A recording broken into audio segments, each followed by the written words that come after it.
एक गांव में रंगैया मंगम्मा पति पत्नी रहते थे।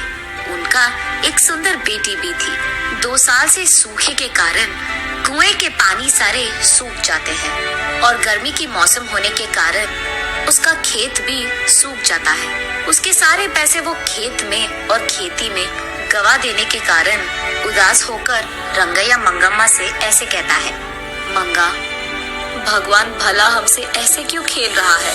गर्मी का मौसम आ गया, कुएं के अंदर पानी भी खत्म हो गया और खेत का हालत ऐसे है। सारे पैसे मक्के में डाल दिया मैंने। ऐसे वो निराश होता है।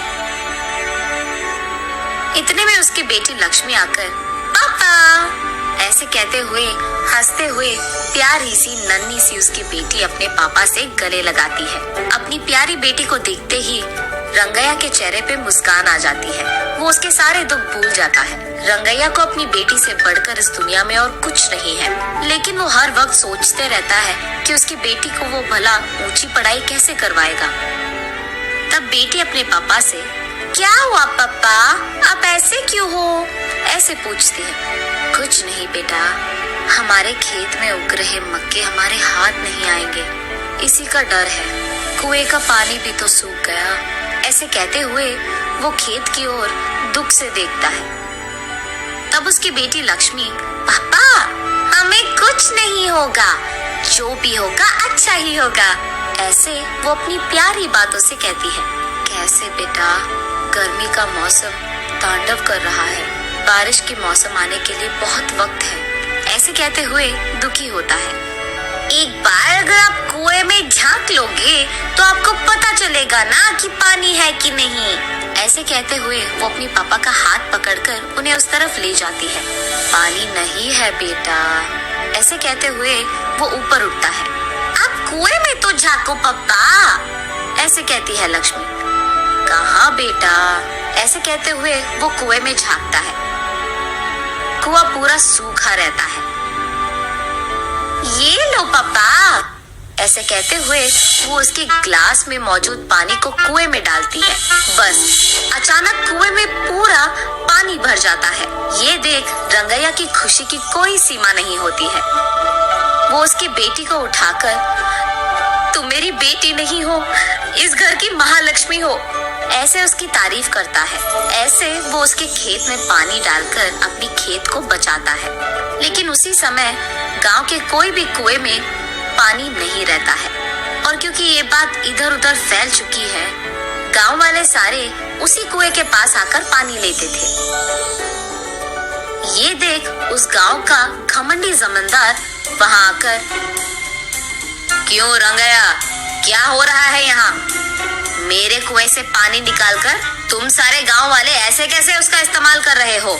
ये मेरा खेत है और ये कुआं भी मेरा है। मैंने ये सोचकर दिया कि तुम गरीब हो, काम कर लोगे, लेकिन तुम यहाँ समाज सेवा कर रहे हो।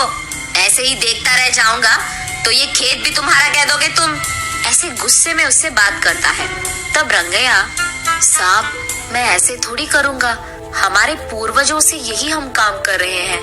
अब अगर आप ऐसे बात करोगे तो हमारा क्या हो जाएगा साहब? ऐसे कहते हुए वो उसके पैरों पे गिर जाता है। लेकिन घमंडी जमींदार कुछ भी करके उस जमीन को और कुएं को हासिल करने के लिए ऐसे कहता है, ये खेत मेरा है, जो करना है कर लो, निकलो। ऐसे कहकर वो रंगैया को नाइंसाफी से बाहर धकेलकर उस खेत के चारों ओर बाढ़ डाल देता है।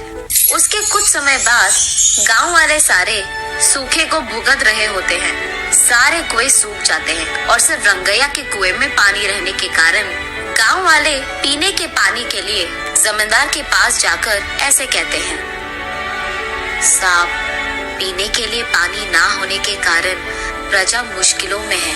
आप एहसान करके आपके कुएं का पानी हमको अगर दे सके तो, ऐसे विनती करते हैं।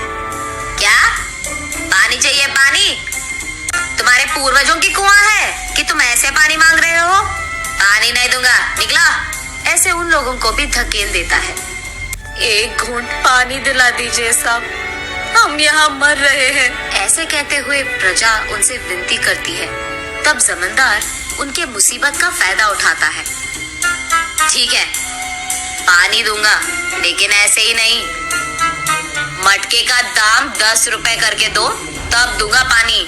मंजूर है तो लो, वरना निकल जाओ। कुछ न कर पाने के कारण प्रजा चुपचाप उन्हें पैसे देकर पानी लेते हैं।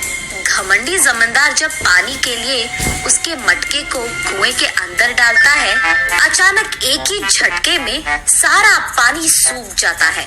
तब जाकर जमींदार को अपनी गलती का एहसास होता है। रोते हुए रंगैया के पैर पकड़ता है और माफी मांगता है। कोई नहीं साहब, आपको आपकी गलती का एहसास हो गया है ना। तब जाकर वो रंगैया की बेटी की सहायता से जब मटके को कुएं के अंदर डालता है तो अचानक पानी पूरा भर जाता है कुएं में और सारी प्रजा इस घटना को देख बहुत खुश होती है। रंगैया उस पानी को सारे गांव वालों में बांटते हुए, खेती करते हुए खुशी से जीता है।